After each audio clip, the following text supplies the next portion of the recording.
Right, okay, welcome back to another video on the channel. Today the transfer roundup, the first one of the January window. Obviously, by the time I'm recording this, we are 9 days, start of the 9th day into January. So we are well over a week into the new year and the new window. And, it's an interesting one because, it does look like we are looking to be relatively active in this window, as we have been under Todd Bowley and Clear Lake Capital in the 2-3 years since they bought us. Every window in January we have been active, and more than what we usually were.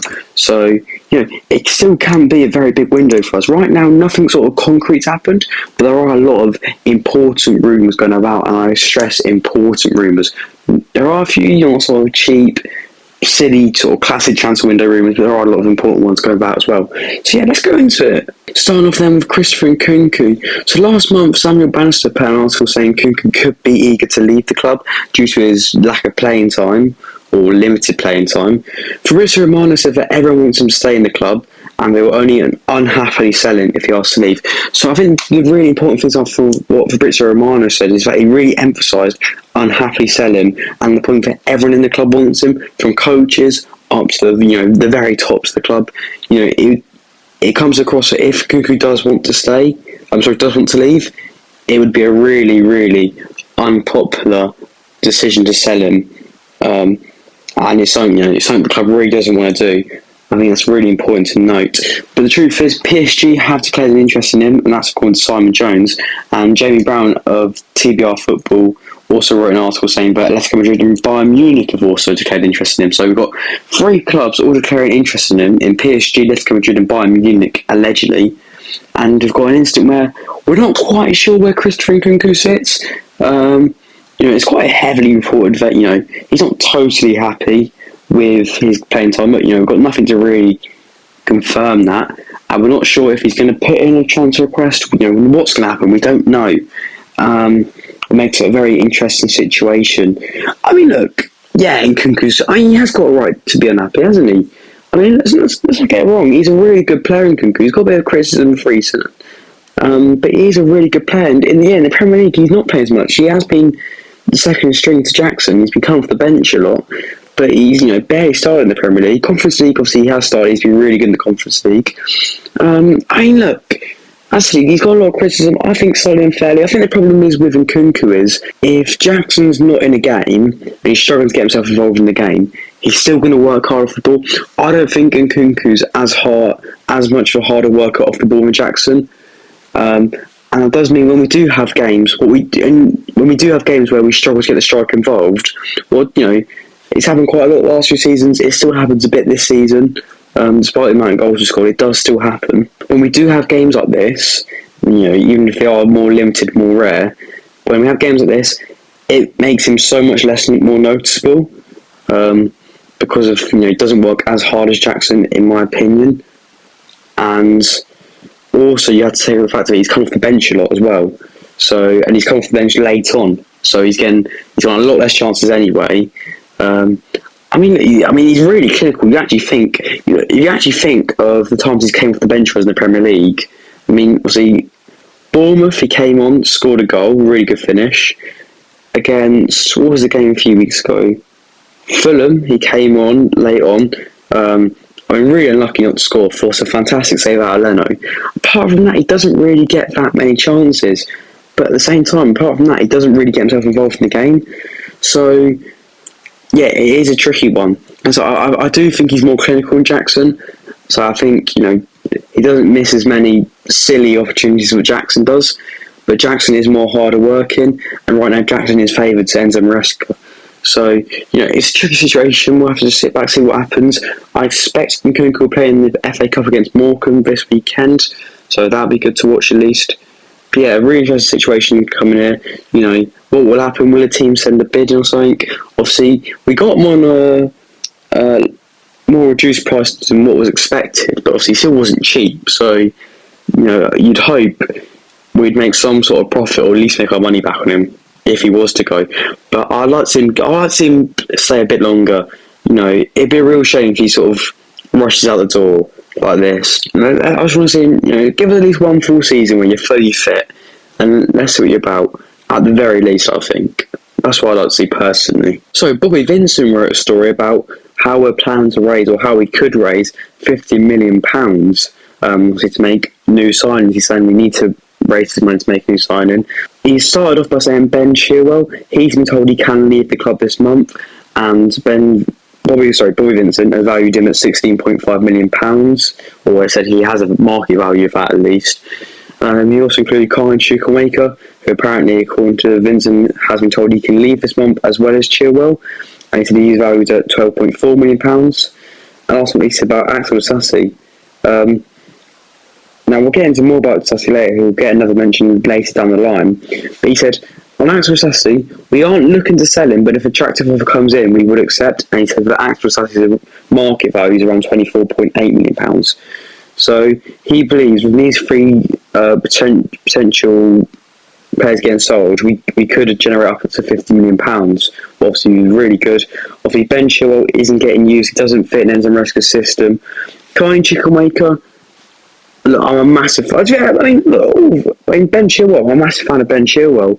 You know, when we saw him at his best a few years ago, he's an absolutely incredible fullback. But he's just not getting used. He's doing absolutely no one favours. He's not doing himself any favours from just sitting around doing nothing. He's not really doing us any favours from sitting around doing nothing, because we're just paying his wage. So, you know, it's probably best for everyone that he leaves. And I mean, as long as he doesn't go to a Big Six team, we can hope that wherever he does go, he can get his old form for his sake. Colin Chukwuemeka, I'm a massive fan of Chukwuemeka. I think he's a really good player, and I think it's a massive disappointment how little he's been used. Now, as of recent, there has been rumours that Chukwuemeka might go out on loan to Strasbourg rather than get sold. However, if this to happen, Strasbourg we would have to recall one of our loanees from Strasbourg. So, you know, there's a chance we do loan him out instead of selling him, what I'll be massively more prone to do. I don't want to sell Chukwuemeka yet. I think there's a really, really good player in Chukwuemeka.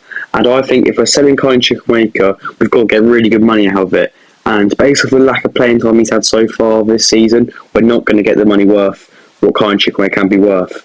Because I'll tell you what, whenever I've seen Chukwuemeka, there's a really, really good player in there. You know, he's versatile in the midfield, he's hard working, he's good going forward. There's a really good player in there. So hopefully, if we're not going to use him, we send him out on loan. And, you know, if he has a good loan spell, we'll see what happens in the summer, whether we'll decide to keep him on, keep developing him, or whether we'll, you know, sadly let him go for a good fee. We don't know. I mean, look, obviously the number 10 position, we have a lot of players who can play there right now. Palmer, João Felix, Christopher Nkunku, you know, to name a few. So, you know, it'll be pretty hard to get in there. He obviously can do a bit of a number 8 role as well. So that's the hard working side of him. So maybe he could cover Enzo or Caicedo, or well, mainly Enzo if needed in that number 8 role. But he's just not getting the game time right now, is he?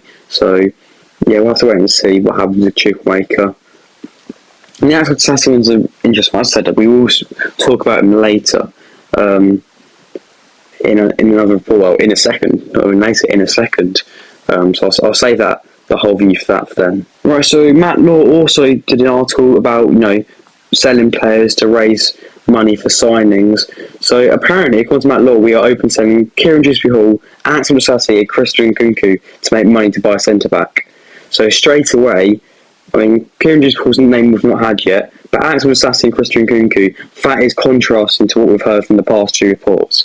So Matt Law straight away came out with a very interesting article here and some talking points. So this is all to buy a centre-back. He added that Mark Guehi's on the list of centre-backs, and he said that also, it's important to note that Sammy Mokbel has backed the idea of looking to sell Disasi.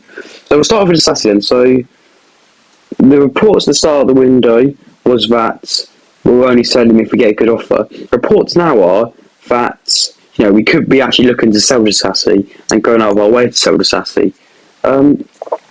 Look, I don't mind Disasi. I don't mind him. I think I rate him a lot more than a lot of the other fans do. A lot of fans you see on like Twitter and social media. I don't think it's bad as some people make out. But is he? I mean, we use him as a centre back who can cover at right back. Let's be honest, at right back he's not what we need. I mean, his performance against Ipswich was absolutely dreadful. Let's be honest. He's capable of putting in some really, really good performances, but we don't really see it consistently. I mean, you know, in the Conference League he's decent, but when he's played in the Premier League, he's been pretty much average. So, if we can get a good fee for Anthony Sassy, as much as I don't mind him, I would be willing to, probably let him go, I'd say. But it's key that if we do let him go, we do get a replacement, because the situation we are right now with Benoit Badiashile and Trevor Chalobah injured, we can't just let another defender leave without replacing him. Obviously, Christopher Nkunku, so this is interesting. Matt Law's saying that we are willing to let Christopher Nkunku leave to make money to buy a centre-back. I'm not too sure on this. I mean, Matt Laws came out more and doubled down on it, saying that he thinks, his personal opinion is that he will go if we get a good offer, rather than in January or in the summer. So, look, Matt Laws seems relatively confident that Christian Nkunku could leave. Personally, in my point of view, obviously with no inside information like Matt Law does, but looking at the range of journalists' reports, I'm still not totally sure on that, if I'm totally honest, but I guess that's why I have to sit back and wait and see. And obviously, Kieran Dewsbury-Hall, I wouldn't be surprised. Matt Law said that, we want to sell Kieran Dewsbury-Hall realistically, we don't want to let him go out on loan. Look, we said in the summer it was a bit of a weird signing. He actually hasn't played too bad. Let's be honest, in the Conference League, he hasn't been too bad, especially recent or towards the end of the Conference League group stage. He actually looked pretty decent, but I wouldn't be surprised if he was to go still.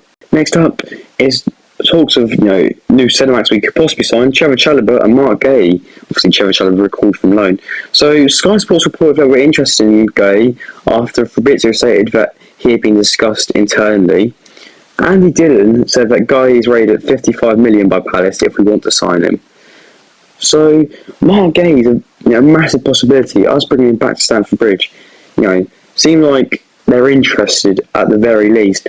Obviously, he's been alright. He had a bit of a slow start for Palace, but everyone did for Palace this season, and he's really grown into the game. Into the season, and he started really good of late. Obviously, he had an absolutely outstanding Euro. He's one of our better players. Proved a lot of people wrong, but I was really happy to see. Look, we know Mark Guehi is a very, very good player. 55 million though, it's a lot of money for him. I'm not totally sure on 55 million for Mark Guehi. I think he's a really, really good player. 55 million is a lot of money though, and that places a lot of pressure on him. Another big price tag signing. Let's just be honest. He's not a £55 million player, is he? He's not, but he's a really good player. So, I'm a bit conscious in that area. But I'd quite like to see Mark Guehi come in, but 55 million, I'm not too sure.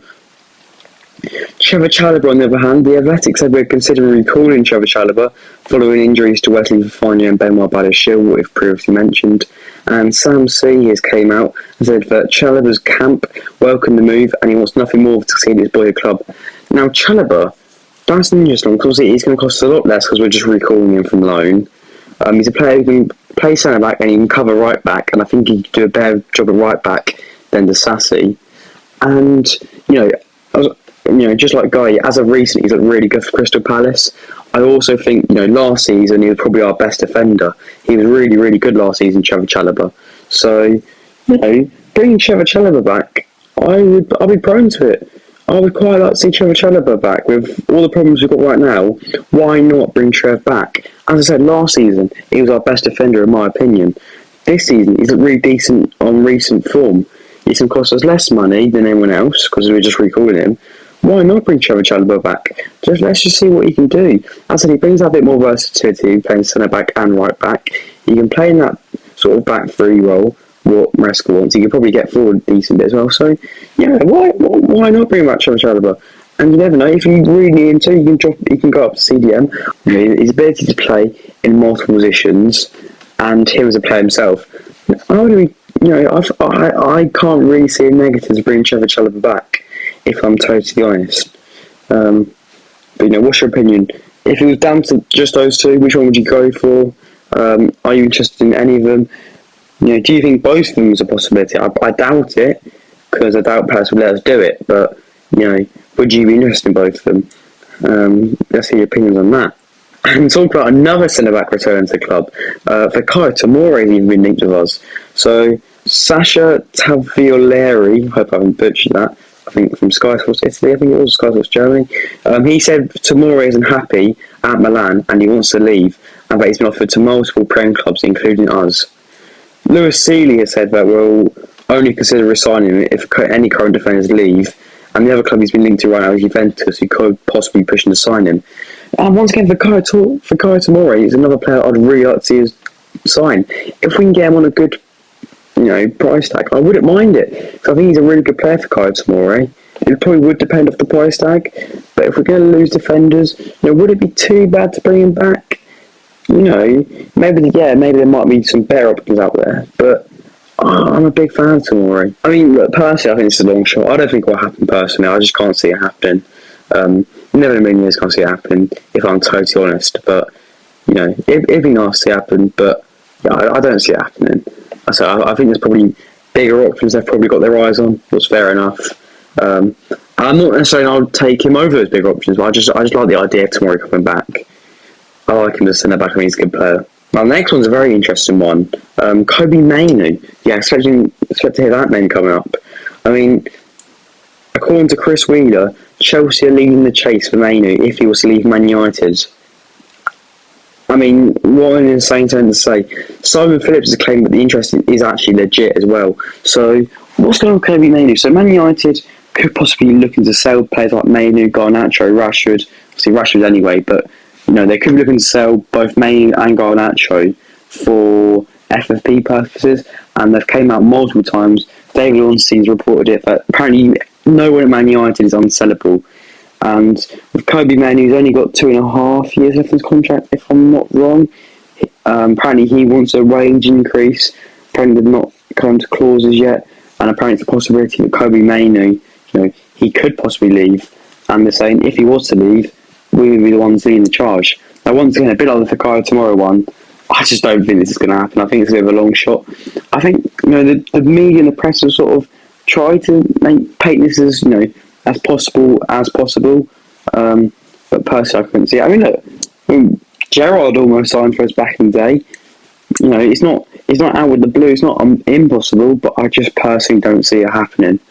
But I mean, if it was to happen, what a sign that would be. I mean, to have the midfield options of Caicedo, Enzo, Mainoo, and Romeo Lavia, they're 4 very, very good options.